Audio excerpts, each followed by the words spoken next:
भाजपा अध्यक्ष जेपी नड्डा 100 दिनों के दौरे पर निकल रहे हैं ताकि पार्टी को और मजबूत किया जा सके। अमित शाह बिहार में भले ही नहीं दिखे, लेकिन वो तमिलनाडु और पश्चिम बंगाल जरूर जा रहे हैं, जहां अगले वर्ष विधानसभा चुनाव होने हैं। खुद पीएम मोदी ने बिहार में ताकत लगाई है। वही एक अन्य राष्ट्रीय पार्टी कांग्रेस का सर्वोच्च परिवार क्या कर रहा है, ये एक बड़ा सवाल है।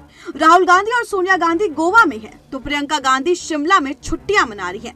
वही बाद में चुनाव हारने पर ये ईवीएम हैक होने का रोना भी रोने लगते हैं। बता दें, कपिल सिब्बल गांधी परिवार पर सवाल उठा रहे हैं। गुलाम नबी आजाद संगठन में चुनाव की बात कर रहे हैं। कुलदीप बिश्नोई गुलाम नबी आजाद पर हरियाणा में पार्टी का बेड़ा गर्क करने का आरोप लगा रहे हैं। अधीर रंजन चौधरी कपिल सिब्बल को नसीहत दे रहे हैं। पवन खेड़ा और अशोक गहलोत जैसे नेता गांधी परिवार की तरफ से वफादारी का प्रदर्शन कर रहे हैं और कांग्रेस का प्रथम परिवार छुट्टियां मना रहा है। हाँ, कभी वैक्सीन को लेकर तो कभी अर्थव्यवस्था को लेकर राहुल गांधी के ट्वीट जरूर आते हैं। वो सवाल जरूर पूछते हैं, लेकिन सिर्फ ट्विटर पर। कांग्रेस को लगता है कि भाजपा सोशल मीडिया के सहारे ही चुनाव जीतती है। उनकी भी गलती नहीं है, क्योंकि अधिकतर वफादार विशेषज्ञों ने यह अनुमान लगाते हुए न जाने कितने लेख लिख डाले, इसलिए उसका सारा जोर सोशल मीडिया पर ही अटक चुका है। कांग्रेस ये भूल गई है कि 2014 में वाली भाजपा नहीं है, जो अपनी बात जनता तक पहुंचाने के लिए सोशल मीडिया पर ज्यादा निर्भर रही। ये वो भाजपा है जिसके अध्यक्ष भी बूथ स्तर के कार्यकर्ताओं के साथ संवाद करते हैं और जिसके हर छोटे बड़े नेताओं को सरकार द्वारा किए जा रहे कार्यों को जनता तक पहुंचाने का जिम्मा दिया गया है।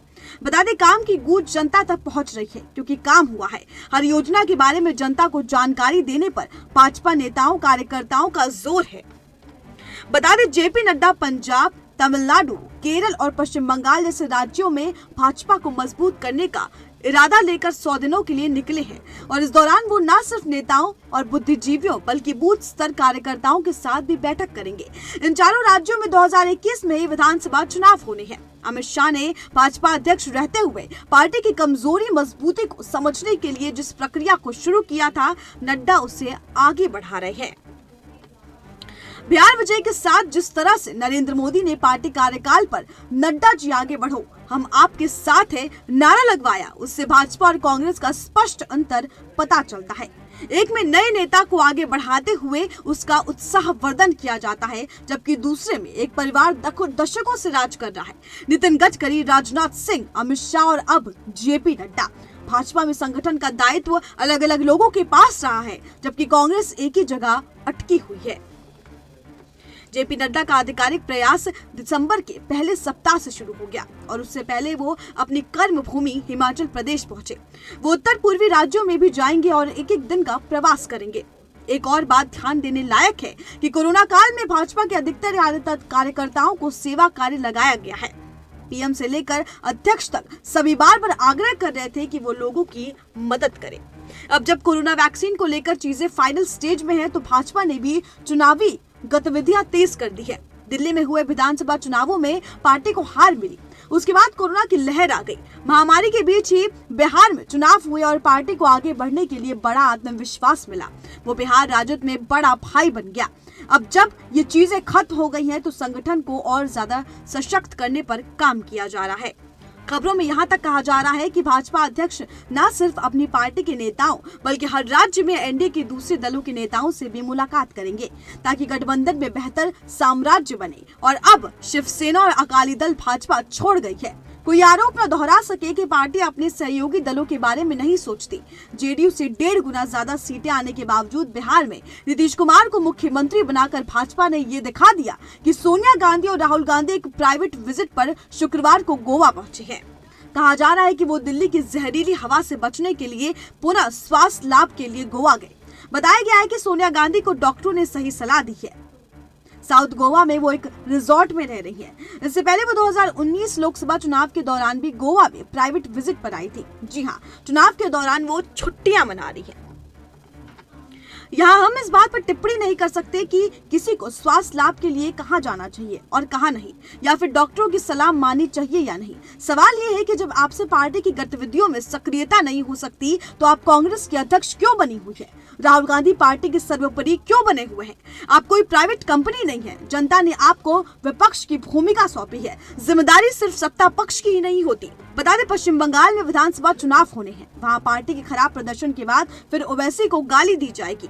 अगर ममता बनर्जी जीती तो कांग्रेस खुशी में कूदेगी और इससे भाजपा की हार मानेगी, भले ही उसका खुद का संगठन खत्म क्यों ना हो जाए। खुद नेता गांधी परिवार पर सवाल करेंगे, वफादार उन्हें जवाब देंगे। इधर भाजपा अपना संगठन मजबूत करने में लगी रहेगी।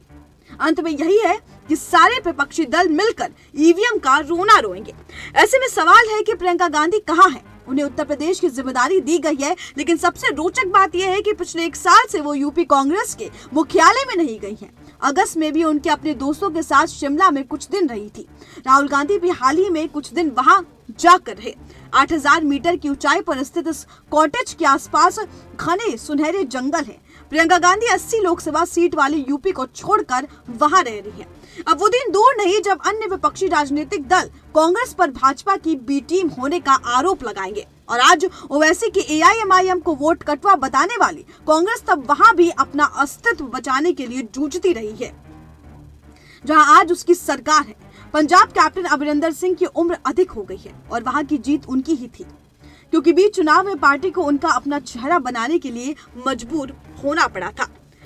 कभी राफेल लेकर आते हैं तो कभी सीए का विरोध आंदोलन में देशद्रोहियों का साथ देते हैं, कभी देश विरोधी गुपकार गैंग के साथ हाथ मिलाते हैं तो कभी अर्थव्यवस्था को लेकर उल्टी सीधी बातें करते हैं, कभी चीन का प्रोपेगेंडा फैलाते हैं और चुनाव के बाद ईवीएम का राग अलापते हैं। इन्हें समझ लेना चाहिए कि भाजपा केवल सोशल मीडिया से ही नहीं चुनाव जीतती है, इसलिए दिन भर वही बकैती करते हैं। अगर सोशल मीडिया की बात करें तो प्रधानमंत्री के चेहरे के सामने कोई नहीं टिकता। अगस्त अक्टूबर में ट्विटर, गूगल और यूट्यूब तक पर भी नरेंद्र मोदी सबसे ज्यादा लोकप्रिय नेता बने रहे। विकिपीडिया को भी मिला दे तो इन सभी पर प्लेटफॉर्म पर पीएम मोदी की ही ट्रेंड्स लीड में रहे। 2171 ट्रेंड के बाद सिर्फ आंध्र के सीएम जगनमोहन रेड्डी 2137 ट्रेंड्स के साथ दूसरे स्थान पर है। कांग्रेस केवल बकैती में व्यस्त है, सही मुद्दे उठा नहीं पा रही है। Bureau report, SPN9 news.